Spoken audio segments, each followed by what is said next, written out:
Hello. Greetings, my audience. My name is, for my newcomers, is Jake Allen Graham. Those who haven't seen my video before, my name is Jake Allen Graham. That's my name on my channel. And I'm reviewing 2010 movie, done by Tim Burton, Alice in Wonderland.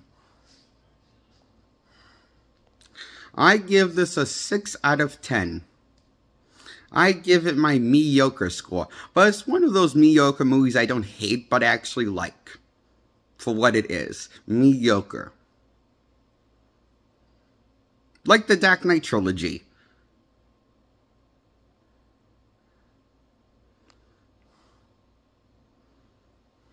For example, is mediocre, but I like that.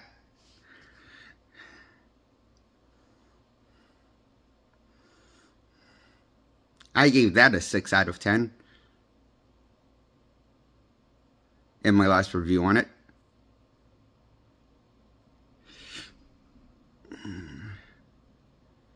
And, I give Alice in Wonderland from 2010 a 6 out of 10.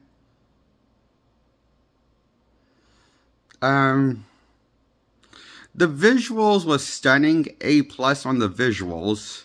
The acting is passable. The characters are bland, though. Like Alice. She's kind of bland. She doesn't have any personality. She's just there to react. But, I get it. But, could she react better? Like, more natural? I don't know. I just think the girl who plays Alice is like not bad. It's like probably not a bad actress. It's just like but it's not a bad actress for what she's given with in the first one or in the sequel.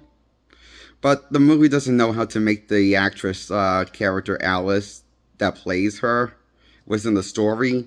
Doesn't know how to make Alice interesting or get you invested in Alice. I cannot get invested in this version of Alice.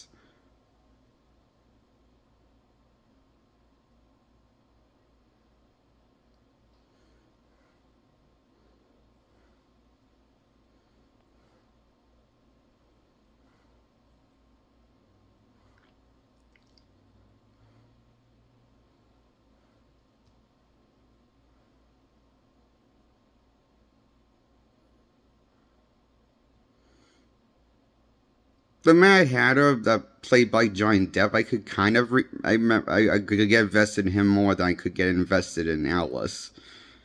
But that's not really. It's not like saying. I'm not saying he's like a highlight of the movie, the best part of the movie. That's not saying. I'm not saying like he steals the show, but he isn't the worst of the movie. He's just not the best part of the movie like Alice is.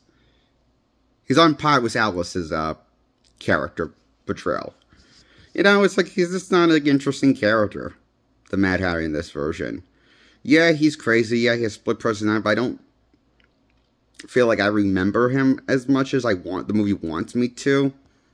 I forget a lot about the scenes that he's in, and I forget majority of this movie has more scenes with the Mad Hatter involved with the plot than it does with Alice involved with the plot. And the movie, I don't know if it's intentional or not, but it seems like this movie focuses more on how to make you get an invested in Mad Hatter's story than Alice's story. And it's kind of weird because Alice is the one in the title of this marketed at us after. But in the trailer, they do a lot of mocking around Johnny Depp's portrayal and the Mad Hatter. So I'm a little confused on who's the main character. Is it the Mad Hatter or is it Alice for Tim Burton's version?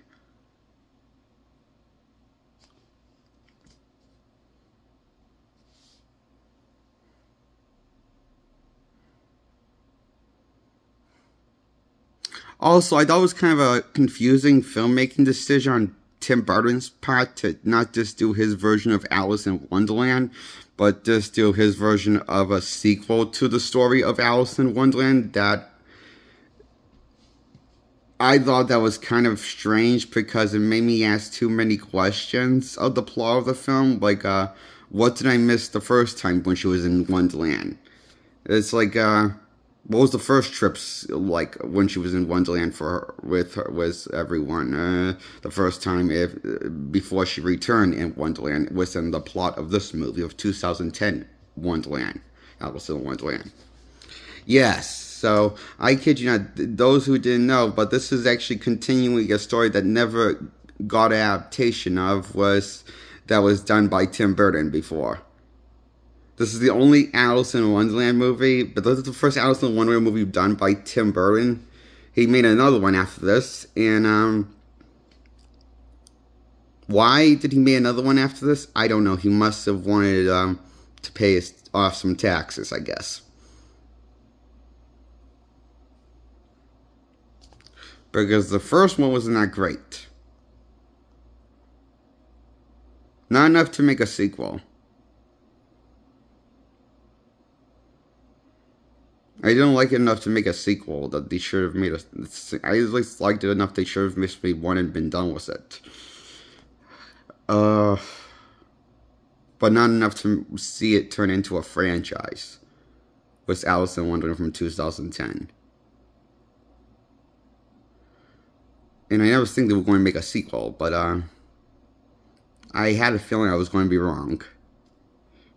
And I had a feeling they were going to make a sequel, even though I don't want them to make a sequel after seeing the first 2010 one. But then when Alice in the Looking Glass came out in theaters, I saw it. So, because I saw the first one, I didn't hate the first one, but I didn't think it was good enough to make a sequel. Because I thought it took for a while for the movie to get going before she hops into down the rabbit hole and into Wonderland again. It takes a while. The movie's a bit of a slow burn at first before she gets into the world of Wonderland, and that's the problem with the sequel also.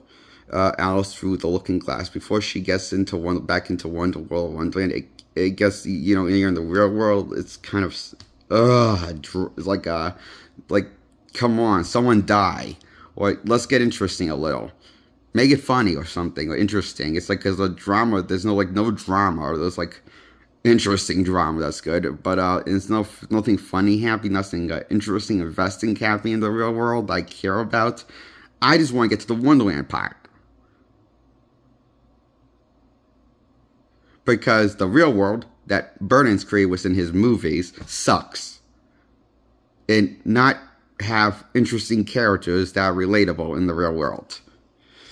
And we'll spend some time in the real world in both movies, Through the Looking Glass and the first one.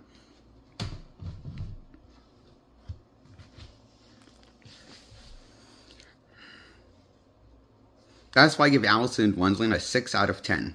And the sequel, Alice Through the Looking Glass, a 6 out of 10. Sacha Baron Cohen, the actor that plays the guy that's this timekeeper guy, character, and he keeps track of time on everyone's lives and stuff, and everyone in time. He keeps track of people's time. It's his job to keep track of time, so he's the best part and steals the show in the sequel. He's the best character in that movie, okay? Because he feels like a cartoon character. Like, he feels like he's just having fun in his role. Everyone else just looks flat out miserable as fuck in the first one and in the sequel. But Sacha Baron Cohen, when he's on screen, he's the only one that seems like he's actually enjoying himself. When he's like maniacally laughing, like trying to stop Alice from changing, from fucking everything up with time. It's just his like laugh that he starts laughing. Even his laugh is kind of funny. I forget his name, but he's the best part of that of the sequel, which is why I think the sequel is a better movie, because of Sacha Baron Cohen.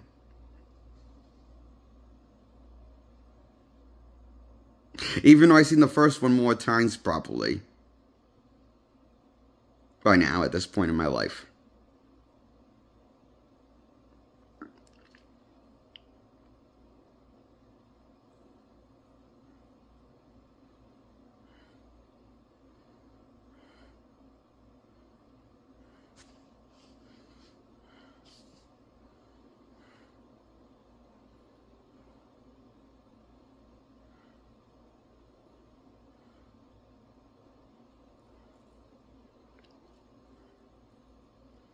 That's my review on Alice Through the Looking Glass and Alice in Wonderland. The sequel and the first one by Tim Burton, both directed. And I give them a 6 out of 10. The fun, mediocre movies.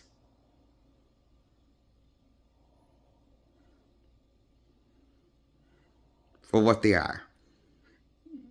I do recommend. I don't say.